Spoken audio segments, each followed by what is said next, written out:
नमस्कार दोस्तों, स्वागत है आप सभी का हमारे YouTube channel fight with SSC में। आज की इस क्लास में हम पढ़ने वाले हैं भारत के संविधान के कुछ महत्वपूर्ण अनुच्छेद। महत्वपूर्ण अनुच्छेदों की ये जो है दूसरी क्लास है। पहली क्लास में हमने लगभग 36 की 35 अनुच्छेद किए थे, जो कि क्या है, जो कि हमारे एसएससी जीडी के एग्जाम के पॉइंट ऑफ व्यू से बेहद ही इंपॉर्टेंट है। जो अनुच्छेद शेष रह गए थे उसको हम इस क्लास में कवर करेंगे। तो चलिए शुरू करते हैं।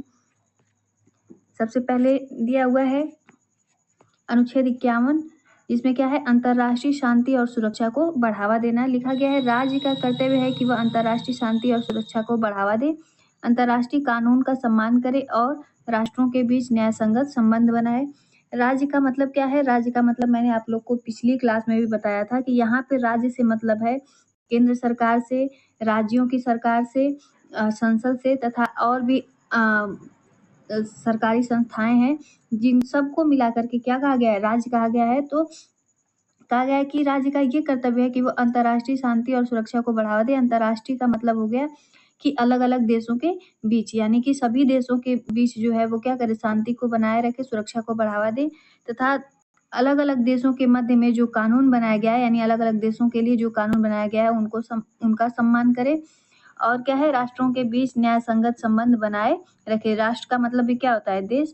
तो वही अलग अलग देशों के बीच में जो क्या है, संबंध जो है वो बनाए रखे। चलिए आगे चलते हैं हम।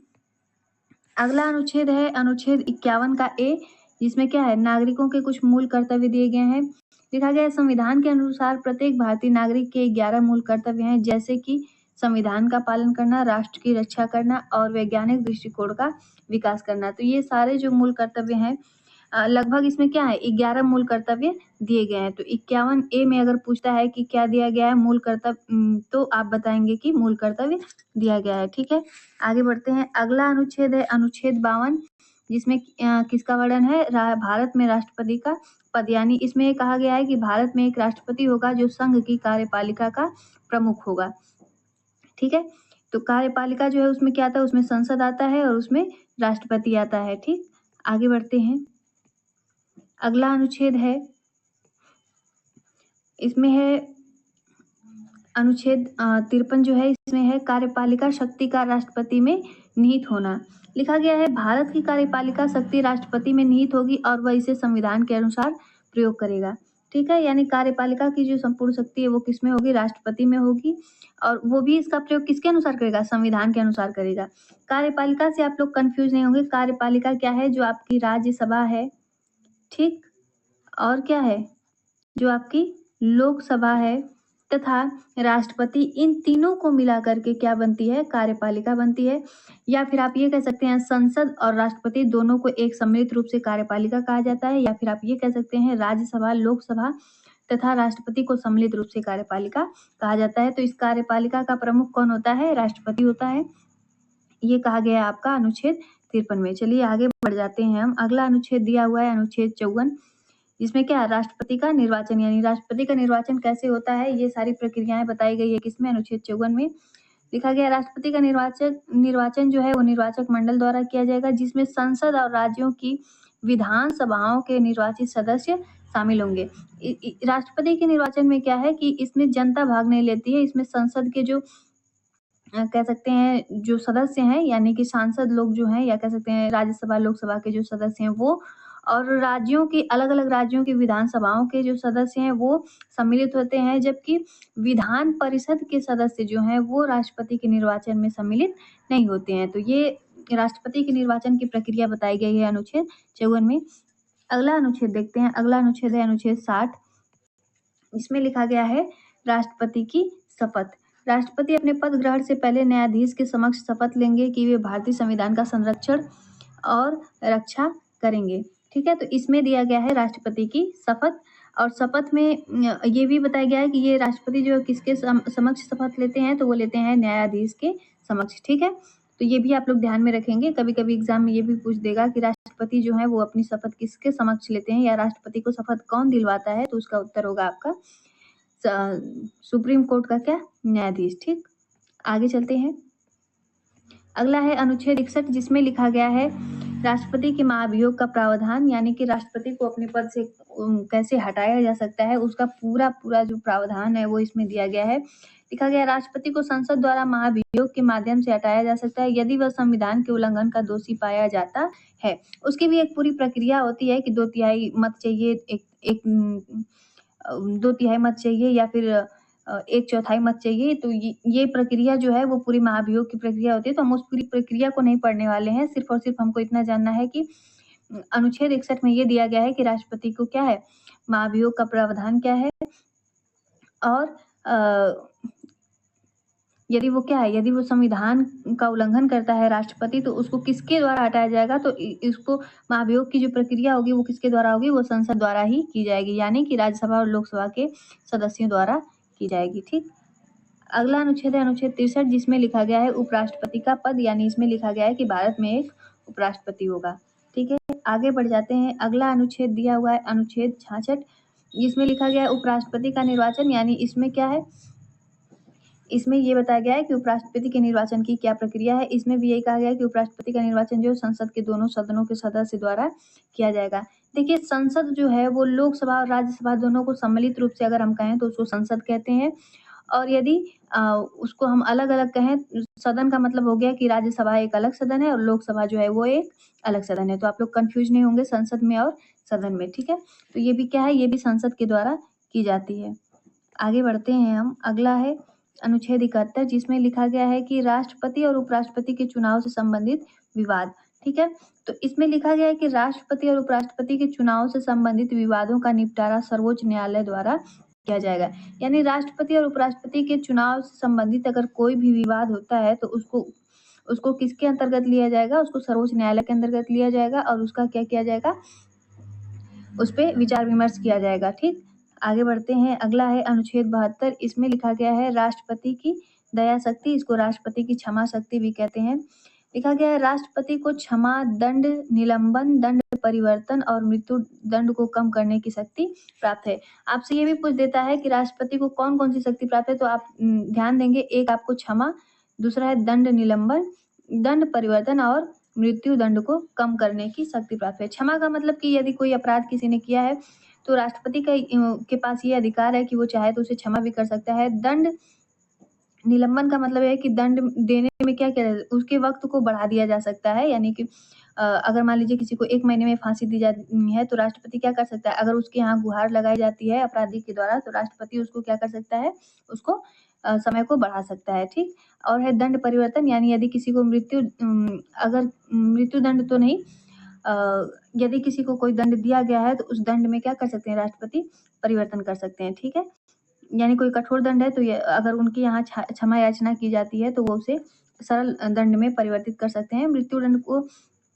कम करने की भी शक्ति प्राप्त है, यानी मृत्यु दंड को भी कम करने की शक्ति किसके पास प्राप्त है, राष्ट्रपति के पास। ठीक है, तो ये है राष्ट्रपति की दया शक्ति जो दिया गया अनुच्छेद 72 में। आगे चलते हैं। अगला है अनुच्छेद 75, जिसमें मंत्री परिषद और प्रधानमंत्री की नियुक्ति।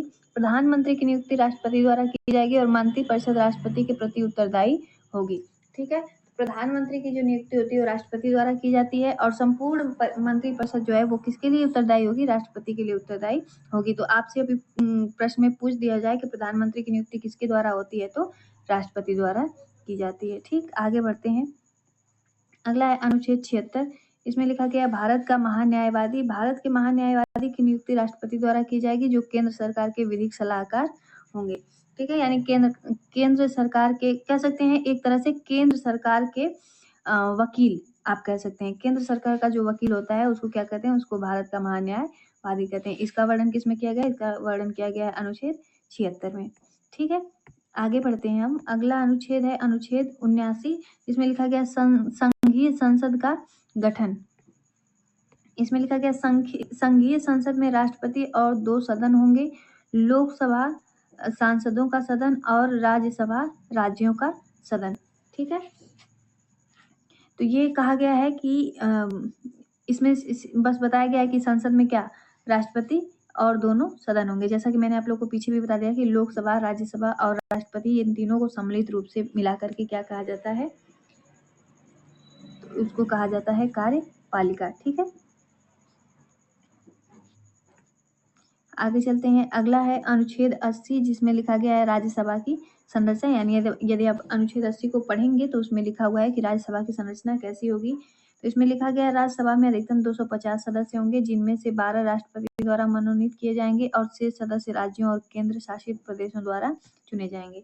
ठीक है, राज्यसभा में अधिकतम कितने सदस्य हो सकते हैं? तो 250 हो सकते हैं, जिसमें से 12 जो है वो राष्ट्रपति अपनी तरफ से मनोनीत करेंगे, अपनी तरफ से सिलेक्ट करेंगे, और शेष सदस्य जो हैं और बाकी जो रह जाते हैं वो केंद्र सरकार, राज्यों और केंद्र शासित प्रदेशों द्वारा चुने जाएंगे। ठीक, अगला है अनुच्छेद 81, इसमें दिया गया लोकसभा की संरचना। लोकसभा में अधिकतम 552 सदस्य हो सकते हैं, जिनमें से 530 सदस्य राज्यों से और 20 सदस्य केंद्र शासित प्रदेशों से चुने जाएंगे।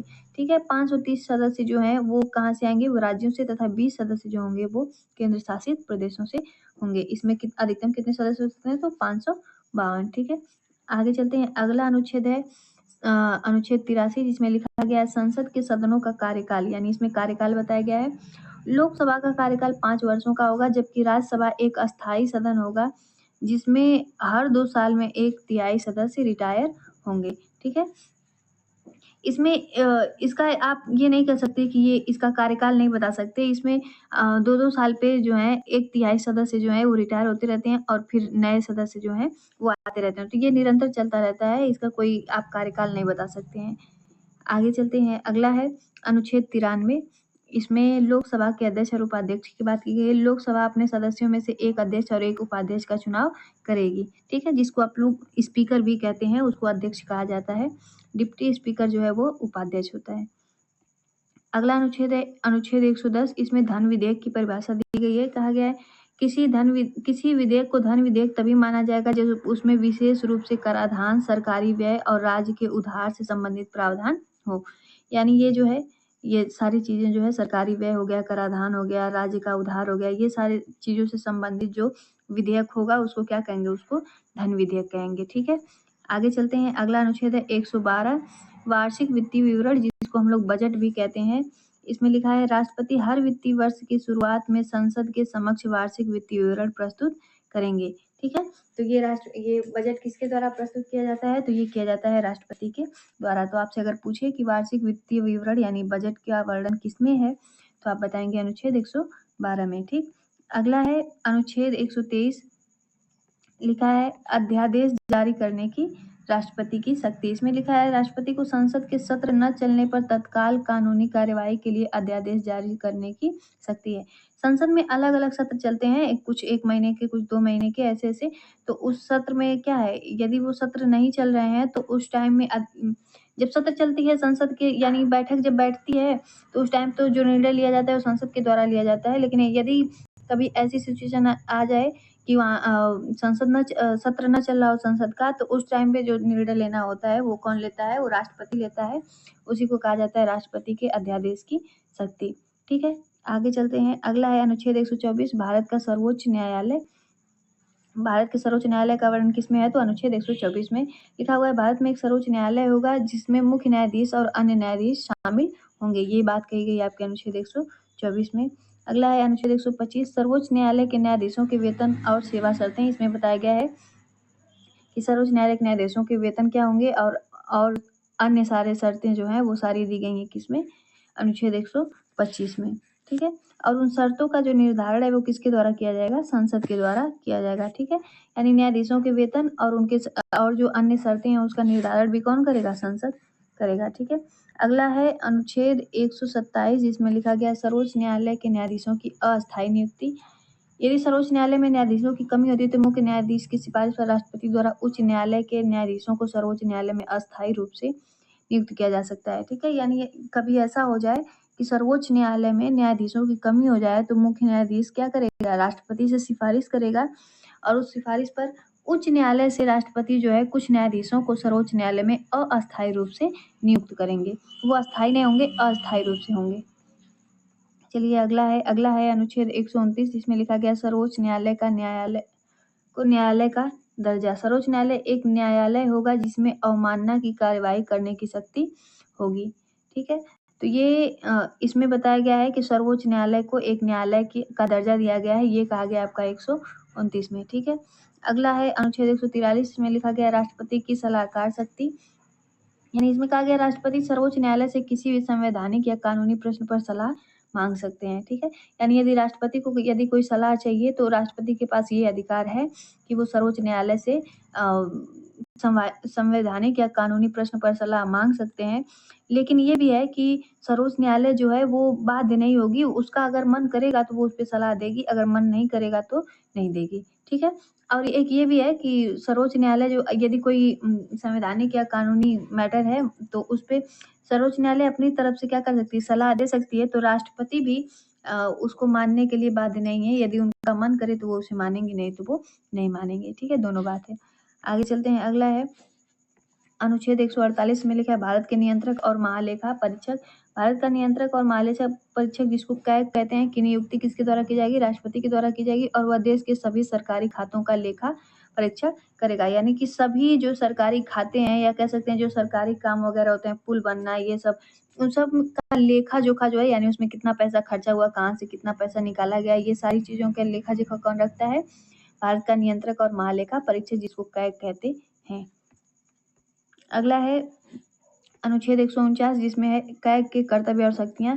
भारत के नियंत्रक और महालेखा परीक्षक के कर्तव्यों और शक्तियों का निर्धारण संसद द्वारा किया जाएगा, ठीक है। उसके कैग के क्या क्या कर्तव्य होंगे और उसकी पावर क्या क्या होगी, इसका निर्धारण कौन करेगा, तो संसद करेगी, ठीक है। चलिए आगे चलते हैं। अगला है अनुच्छेद 150 जिसमें लिखा गया भारत और राज्यों के लेखे। भारत और राज्यों के खातों का रख रखाव राष्ट्रपति द्वारा निर्धारित प्रारूप में किया जाएगा। यानी इसमें कहा गया है कि भारत और के राज्यों के क्या है, जो लेखे जोखे यानी खातों का रख रखाव जो है उसके बारे में वर्णन किया गया है अनुच्छेद 150 में। लास्ट में आप लोग का है कि कभी कभी आपसे प्रश्न पूछ देता है संविधान का रीढ़ किसे कहा जाता है, तो वो कहा जाता है आपका अनुच्छेद 19 को। और पूछ दिया जाता है संविधान की आत्मा किस अनुच्छेद को कहा जाता है, तो संविधान की आत्मा कहा जाता है अनुच्छेद 32 को, ठीक है। तो ये थे आपके भारत के संविधान के कुछ महत्वपूर्ण अनुच्छेद जो कि आपके एसएससी जीडी के एग्जाम में बहुत ही महत्वपूर्ण भूमिका निभाएंगे। मैं उम्मीद करती हूँ कि यदि आप लोग ये वीडियो पूरी की पूरी देखते हैं, पार्ट 1 और पार्ट 2, तो आपके एसएससी जीडी के एग्जाम में इनमें से ही कोई ना कोई प्रश्न अनुच्छेद से संबंधित आ जाएगा। तो बहुत बहुत धन्यवाद आप सभी का वीडियो को देखने के लिए। और अगर वीडियो पसंद आई हो तो वीडियो को लाइक कीजिए, चैनल को सब्सक्राइब कीजिए और अपने दोस्तों में शेयर कीजिए। Thank you.